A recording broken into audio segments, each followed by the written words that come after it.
মিশরে ওমরে ফারুক রাদিয়াল্লাহু তাআলা আনহু আমর ইবনুল আসকে গভর্নর করে পাঠালেন। সেখানে আমর ইবনুল আসের ছেলে একটা প্রতিযোগিতায় রানার আপ হয়েছে, এক মিশরি সেখানে চ্যাম্পিয়ন হয়েছে, কিন্তু গভর্নরের ছেলে ও জিততে পারে নাই। ও রাগে ওই মিশরির গায়ের মধ্যে কয়েকটা লাঠি দিয়ে বাড়ি মেরেছে। মিশরি যে মদিনাতে ওমরে ফারুকের কাছে বিচার দিলেন, আপনার গভর্নরের ছেলে অন্যায়ভাবে আমার গায়ে হাত তুলেছে। সাইয়েদনা ওমরে ফারুক আবার ফরমান জারি করলেন, আসো।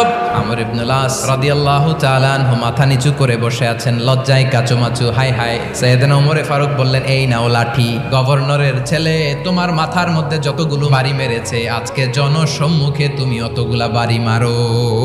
মিশরি গুনে গুনে ততটা মারলেন। এই দৃশ্য দেখে ওমরে ফারুক রেগে মেগে আগুন, আর নিজেকে সামলাতে না পেরে মিশরিরে বললেন, ছেলেরে মারা শেষ হয়ে গেলে এবার বাবার টাক মাথার মধ্যে কয়েকটা বাড়ি মার। আমার পাঠানো গভর্নর আমর ইবনুল আস তার ছেলেকে কেন আদব তারবিয়া কেন শিক্ষা দিতে পারে না? তোমরা আমাদেরকে সুশাসন শিখাও।